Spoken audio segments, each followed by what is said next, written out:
So yes, long way of answering. Yes, I played GoldenEye quite a bit.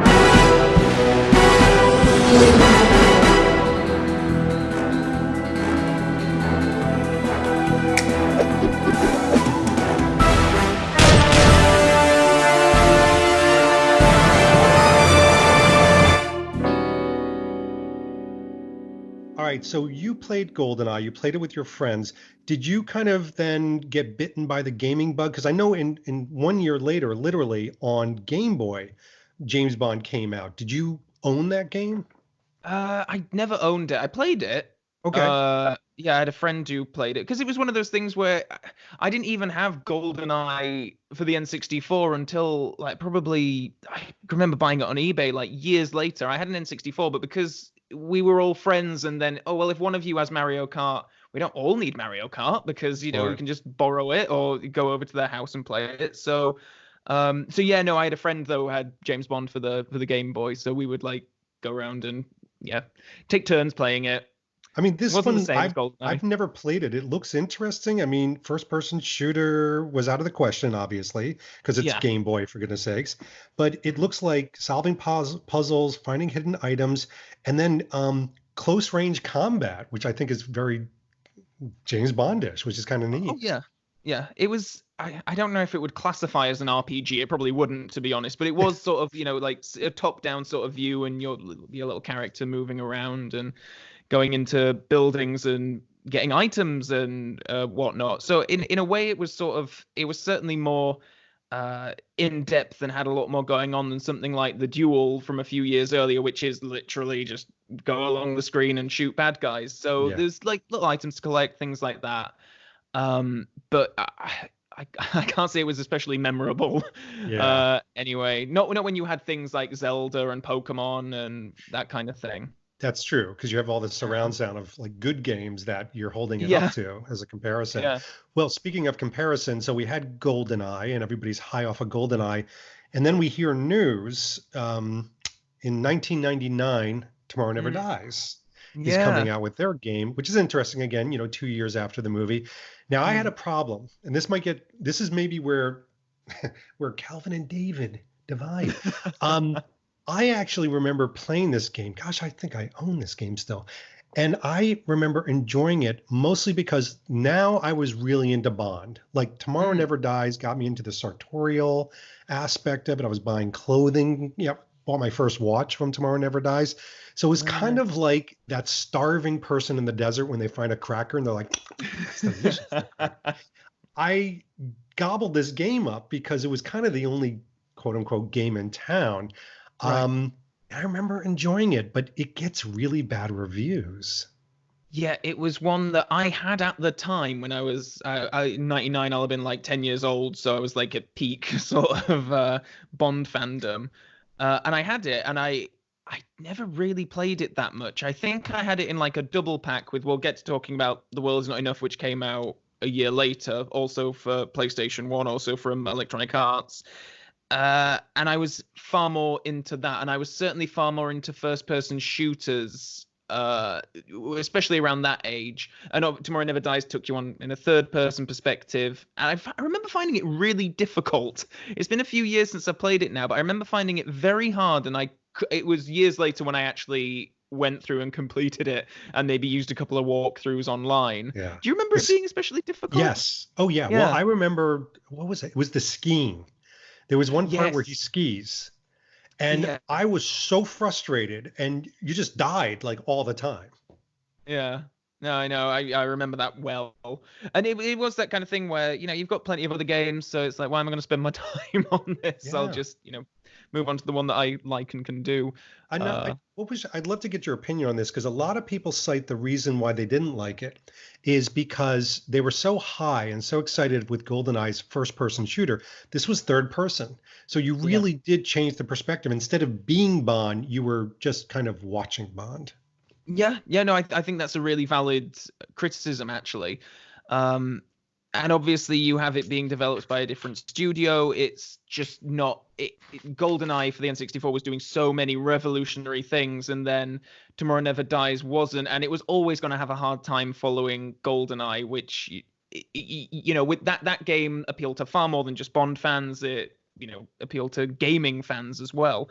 And then it's funny because I think because of GoldenEye, the James Bond brand, when it's linked to a game, has a higher set of expectations than I think a lot of other movie brands do. Like if a Harry Potter game were to come out, for example, I don't think that anyone would sort of like step back and think like, oh wow, it's this revered thing. Whereas because of GoldenEye, the level of expectation is so high for Bond, and no higher than in like 90s and early 2000s. Everything's compared to GoldenEye. Yeah. So did you go in with that comparison when you played World Is Not Enough? Because I will confess, I don't believe I played The World Is Not Enough. Oh, interesting. Yeah. It wasn't. It never felt as revolutionary, obviously, because by that point, I think the first-person shooter was just sort of like, yeah, this is a genre now, and it's there's only so much groundbreaking stuff you can do with it. I remember really liking The World Is Not Enough, and I played it again a couple of years ago, and I got a lot out of it. It follows the film quite rigidly, and it even has like clips from the film in there. So you'll finish a level and then you'll see like, the level will end where, Bond jumps on the rope underneath the hot air balloon at the pre-title sequence, and you see that scene play out. So that was really cool at the time as well. Cool. Like in like 2000 when like, I'm pretty sure the DVDs had come out by then, but we didn't have a DVD player then. So it was cool just to see those like bits in there. They had John Cleese voicing R, so that was... Oh, that's cool. Yeah, that was cool. Is it one worth revisiting, do you think? Oh, if you have all the time in the world, then yes. But if... and you played the other good ones already. Yeah, exactly, yeah. But if it's a toss-up between that and GoldenEye, then definitely go for GoldenEye, I would say. Well, we'll see if it winds up in your top ones. But so then we get to one still in 2000. So again, it's so fascinating to me how Eon is just approving the left and right out of these things. So World Is Not Enough is 2000, 007 Racing comes up. And I will raise my hands twice and tell you, I didn't like it. I was so frustrated with this game, and I wanted to. I was so excited. I remember indelibly purchasing it and being like, this is it. This is everything, like gadgets and cars and settings and environments. And I just remember the stupid things you had to do, like, run into this box and back up into that one and, do the hokey pokey and turn your... No, it's not what I want in gameplay. The gameplay was infuriating because this was another one that I had, much like Tomorrow Never Dies. I had it when I was much younger, and I remember never getting past like the third level. It was something, it was just, there's a level where like I played it again very recently. It's not especially difficult once you know the knack to do it, but figuring out that knack was just impossible. So I'm like, you know what? I'll turn this off and I'll go play The World Is Not Enough. Actually, the gameplay is infuriating, and it's all like you're always in a car. So all the missions are to do with cars, and I think future games will perfect the sort of Bond formula because it is a really cool idea, because gadget-laden cars are such a huge part of Bond. It makes perfect sense to have a game where you are just in the car and you've got the gadgets and all that kind of stuff. But the problem is with 007 Racing, there isn't that much racing in it. You're very rarely like two cars like going against each other. Some of the tie-ins back to the film series are really good, and I was super surprised when I played it recently that they have like Whisper from Live and Let Die come back as a henchman, and Koskov from The Living Daylights like pops up as a henchman. Like the main villain is original creation, but because they've got all the levels in cars and there aren't that many cutscenes, they just have like these bits of text that come up to sort of describe the story. And it's a proper like Bondian story, but just the level of detail they went into. Zenyaronatop turns up at one point, which is really strange. But they did quite a good job at tying it into Bond in a lot of ways. That's a silver lining. I remember the one word to encapsulate the game for me was frustration. I remember the checkpoints, for example. You had to get to a certain checkpoint to advance to the next part of the thing, and then the next, and it's like, really, like you're gonna do that to me? I just want to play this game. Yeah, no, exactly. Infuriating is just, it's like I said, like a lot of the things that revisiting it, they weren't difficult, but they were very fiddly and very like to get to, once you've figured out what the knack was to doing it, brilliant, you can do it in a couple of minutes. But getting to the point where you even figure out what to do is just trial and error, trial and error, trial and error, and it's so infuriating. Yeah, not one of the best. Yeah. And we didn't have to wait too long after those two games, because then in 2001 we had Agent Under Fire. Yes, and this is where things start to get really, really good for me. Anyway, this is one of my very favorite games in the whole series. You must have played it, but Oh, did I you love play it. it at I the own time? it. It's downstairs. Yeah, Yes. I yeah. Did you love play it. it like at the time when it came out? Oh yeah. Yeah. Oh, Yeah. nice. So at this point, once I did the racing game and felt the frustration and the burn, Mm, then I just bought, and actually from now until the end, I own all these games and I played them. Every yeah. single one. Now I haven't finished all the games. We'll get into that. But Agent Under Fire for me was, first of all, I had the Xbox. I was really enjoying, the Xbox and the features. But to me, I think the biggest thing with Agent Under Fire was an original story that worked. I mean, Yes. it took me along as a character in a story. No, I What did you completely like agree. about it? That being one of the main things, actually, yeah, it feels like it really is the first Bond game. Like the technology was just at a level, like the level of writing was really good. They could do cutscenes. They could make you feel like you were in a proper Bond adventure. And that was Yes. something that none of the others, even Goldeneye, didn't have. It didn't have cutscenes. It never felt like it was, and it was also based on a film that was already in existence. The thing about Agent Under Fire that I love is that it is an original story. It's Yeah. taking a lot of influence from the Brosnan films that were around it at the time, but and it had a original Bond. Yeah. Like the Bond model himself does not resemble. Well, he's not a photo likeness of any particular Bond actor. He's just sort of an amalgamation. And I've got the name here, Andrew Bicknell is the guy who voiced Bond in that game. Oh wow. And he does a really good job. He's sort of like this. It's definitely on the more side of things. Yeah. He's raising eyebrows, and I think he might even have a little mole on his face somewhere. Not sure if that was a deliberate reference, but Yeah. it's there. To me, this was almost like a kitchen sink type thing, but in the best way, not in a negative way, in the Yeah. sense that it finally was a game that got the gadgets right. So remember the grappling hook and things Yes. like that. The gadgets were really prolific, but you felt like you were using and could use a gadget. Like you didn't have to wait for this exact time. And it was one of the first games that I think really adequately and exceeded my expectations to do on foot and cars. So you can kind of Yes. like jump between the two, which is a Bond movie. Yeah, exactly. And the cars that they had in there as well were just so obviously you had the Aston Martin DB5 and then you had like the Lotus was in there as well. There was a bit where Bond got behind a tank and you're sort of like doing an on the rail shooting thing in a tank. That was all really cool.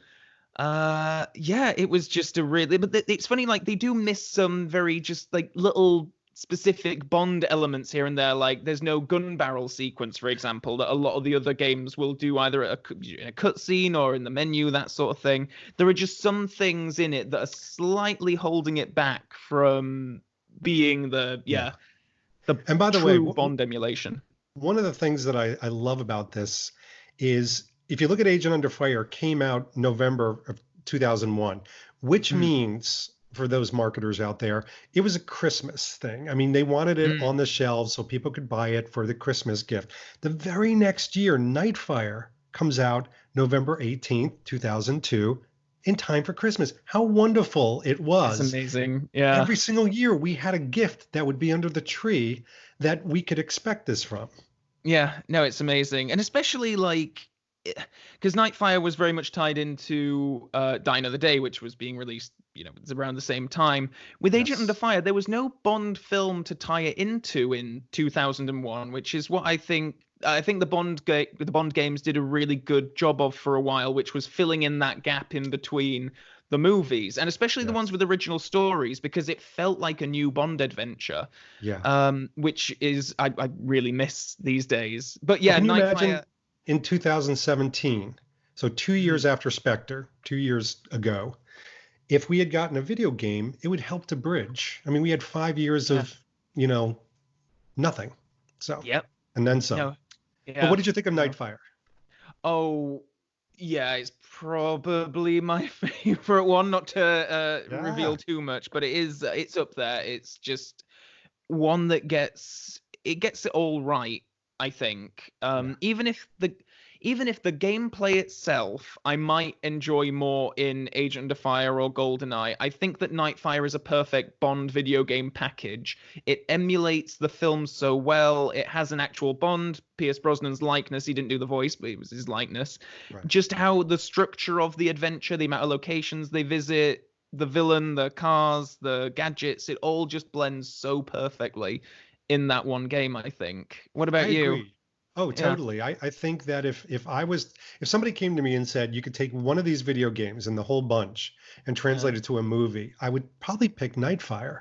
Either Yeah. that or Bloodstone, but we'll get to that. But Nightfire for me, first of all, it gives you your gun barrel in the beginning. It does. Very Then pleased. it's got, the girl-filled opening, and the Maurice Bender type opening and everything. And and a title song as well. totally original. And you're watching this like they threw me into a Bond movie. Like I'm kind of Yeah. producing / characterizing a Bond Yeah. movie. It was amazing. I remember playing it for the first time and being really taken aback by when you don't have a save file on the game and you just play it from the start. You don't go into a main menu. They throw you like straight into the first level, which is like a tutorial thing.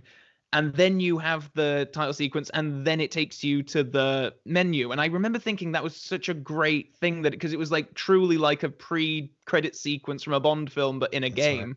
It's brilliant. It was Yeah. brilliant. And a lot of people, I remember my friends, people I spoke to, liking it because it wasn't to the point of a full GTA type situation, but it was kind of an open world. I mean, you could explore the world a little bit.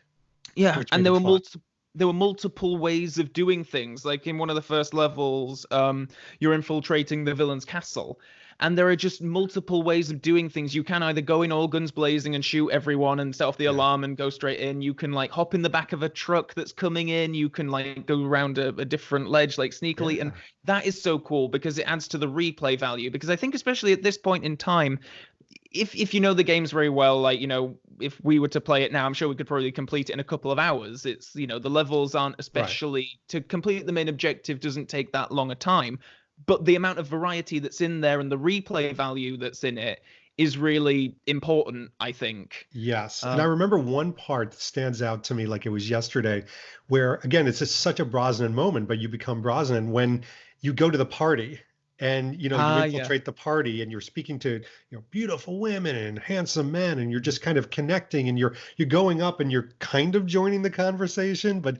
to me, that was just a wonderful like moment where it's like there's not tons of action. It's this little tiny Bond moment. Yeah, no, you would go up to people and then they'd turn to you and say, "Can I help you?" or something like that. And Exactly. it would feel like you're interrupting their little conversation. And then you'd step back and then they'd turn to each other and carry on talking. It was just such great little details and a cracking multiplayer as well. I think the multiplayer was fantastic that is still the one where like me and my friends, even though we're all like 30 years old now, whenever we sort of get together and we're having like a night in or something, like, should we put Nightfire on? Yeah, let's put that one on. That's the one that we go to for multiplayer. Yeah, and you can have like bots and stuff, so we can, if 4 of us are playing, we can be on a team like against a bunch of computer-generated characters, which was really exciting. So Right, yeah, so we get perfect package. We get a little bit of a hiatus. So not the following year, but 2004, we get 2 games. We get Everything or Nothing, and we get Goldeneye Rogue Agent, which we'll talk about in a second. But Everything or Nothing, what did you think of that? That was again, it was continuing on like a really strong. I think that trilogy of games, those EA games, are just like Bond video games at their strongest, and they're all very different. And it's not like the same game, but with a different, slap of paint. They are all very different, and obviously with Everything or Nothing, you've got it in third person, which is a good excuse to show off the fact that you have a really good, Pierce Brosnan model, and he's doing the voice now, and all that kind of stuff, and.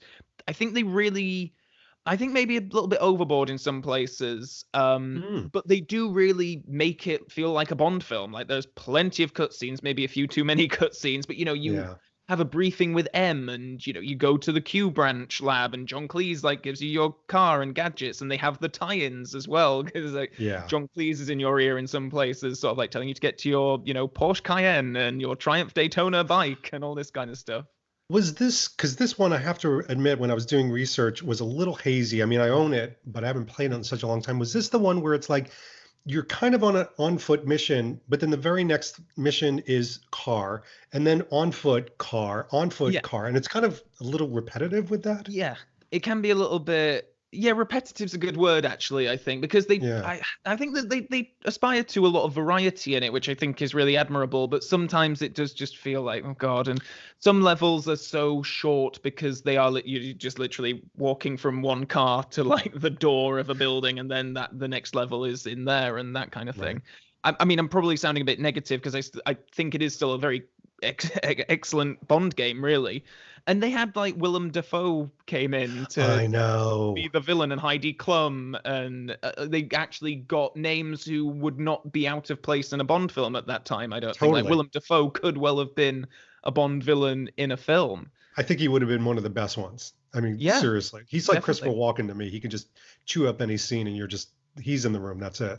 Did you mention Christopher Walken deliberately there? Or because Mm, in that no. game they have when you first see Willem Dafoe's villain character, he says something along the lines of, "I'll avenge my old mentor Max Zorin now." By and Oh then so they gosh, I make don't that even remember tie. that. That's some subliminal yeah something going on there. That's pretty Mind impressive. blown. Yeah, but that was nice as well for like a Bond fan to Yeah, hear that kind of a tie-in as well. That was cool. So he'd heard little of James Easter Bond eggs. because that was in the continuity. Yeah, and it was And by the just way, really. at this point, are you buying like if a Bond game comes out, are you like, "Psst, here's my money? Oh yeah, definitely like day of release at this point. Yeah, Okay. probably since Nightfire I think was the first one where it was like, right, yep, day of release, get in this. So Uh, so then November 22nd, 2004, you bought GoldenEye Rogue Agent. yes, Look at your yes. face. You can pity me. I deserve it. I bought it on release I mean, day. I bought it too. Um, Yeah, what do you think? uh, so here's the problem. I really had trouble remembering, and then I thought maybe I don't own it, and I went downstairs to my games, and I'm like, shit, I own it, and I don't know if I played it more than twice.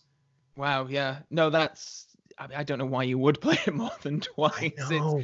It's such a shame because it's such a excellent concept. And I remember the marketing up to the release of the game was so exciting because it was selling you so much on this. You're a Bond villain in this game, and it was really hyping up that aspect of it. When you're actually playing the game, it doesn't matter. You're Right. just going around shooting things. It's very repetitive. It's level after level of just mindless shooting.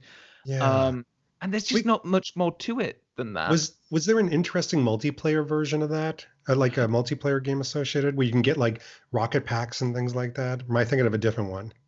You can get rocket packs in Agent Under Fire. In Rogue Agent, I don't think there's any rocket packs. They do have some pretty cool levels. Okay. Like some of the level design is based on like Scaramanga's Funhouse and Carver's Printing Press. So they had some nice little features Yeah. like that in there. But the main story was, I mean, it was a cool story. It's like Dr. No and Goldfinger are like heads of Yeah. rival gangs that are going at each other, and you're sort of swapping sides as this Goldeneye villain character. The premise is cool. The gameplay was just blech. I just, Oh, it was terrible. Yeah, yeah. no, really, really bad. But some cool cutscenes though. I Yeah, mean, it was like kind of cool. They got Christopher Lee in to voice I know. Scaramanga, and he's in like a volcano lair set. That was kind of cool. Well, speaking of impressive voices, so Mm, 2005 comes along and we get From Russia with Love with Sean yeah, Connery. yeah. Which has an interesting history because they were kind of prepping for another Bond game with Brosnan With after Everything or Nothing. But was it Brosnan or was it Roger Moore? I thought they were going to do a Roger Moore game.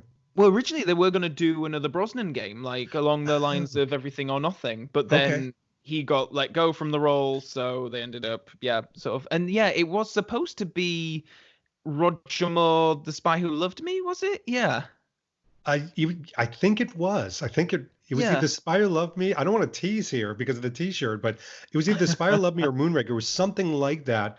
But it's more than lore because I've heard interviews from some of the developers who said, Right. nope, we were all ready. It was a Roger Moore thing. And then literally from a marketing standpoint, they heard that they could get, the man himself, Sean Connery, and said, well, that's that. Which is nuts. Like the fact that he came, like he was pretty much in retirement then as well, wasn't he? Like Totally. And 2000s. sour on Hollywood and sour on Bond. And his Yeah. grandkids were like, but Grandpappy, I assume they call him Grandpappy, Grandpappy, They probably do. but we play video games and we like video games. And he's like, well, you damn kid, this is terrible. I don't know why I'm trying to I impersonate this. loved your voice for his grandkids, like very like sweet, like Mary Poppins children. That's dead on. It's my impression of Sean Connery. That stuff. I can do his grandkids pretty well. It's so disturbing. But what did you think of this game? It was, I mean, it was a relief after Rogue Agent, and I was always more of a fan of Bond as a first-person shooter. But as Everything or Nothing was great. So having more of that, but set in the 60s, Sean Connery doing the voice of Bond, it's hard not to be pleased with that as a Bond fan. So I was kind of lukewarm, strangely enough, and I'll tell you what it was. It may surprise you. I did love. First of all, I thought it was very interesting what they did and didn't do with the movie. So it doesn't exactly follow the movie. They add a lot of new things to it. Red Grant isn't killed, halfway through. He's killed at the end. He's the big boss. But what I thought was really, I don't know, took me out of it is I felt like I was watching siloed events and cutscenes that were streamed together, stories that just didn't fit. In other words, I never felt like I was Bond, and I never felt immersive. And then the final thing, this is going to be so petty. The final thing was, it sounded like old Sean Connery. Get me my car. He's doing some proper wheezing, like as Bond. It sounded like 79-year-old, 82-year-old Sean Connery, not the 1963, 1964. Yeah, Sean Connery, and that bothered me. I was like, would a voice actor have been better? I don't know. Yeah, no, I mean, I don't think that's petty at all. I think that's a really crucial criticism, actually, because it does just take you out of it when you hear this, quite wheezy old man voice coming out of because the model of Sean Connery is really good. Like, they've really captured him really well, but it's just that weird, and especially when they have do you know Natasha Bedingfield? I don't know if she's sort of if she's known really over in the States, but she was like a pop star, and she did the song for the GoldenEye Rogue Agent game, and then she had a cameo role as the Prime Minister's daughter at the start of From Russia with Love during that level where you're trying to save her, and then just that is just such a weird image, old man Sean Connery voice coming out of young Sean Connery saving Natasha Bedingfield in a jetpack. It's just so strange.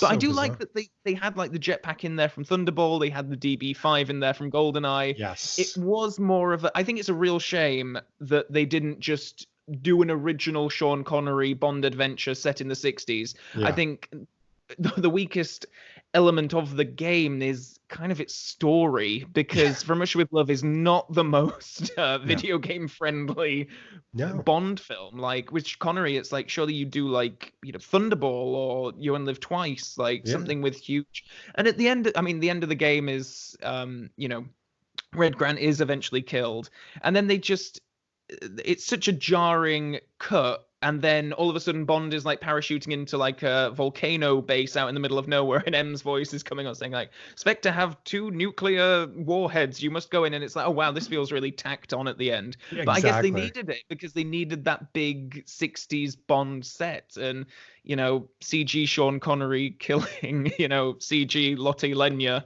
or rather CG Daniela Bianchi killing CG Lotte Lenya wasn't a very satisfying end for the video game. It wouldn't have been.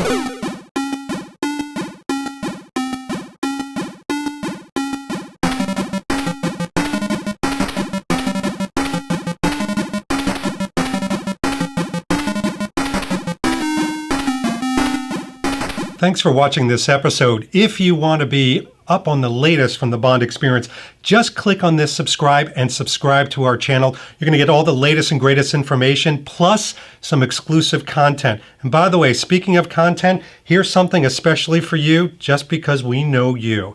Talk to you soon.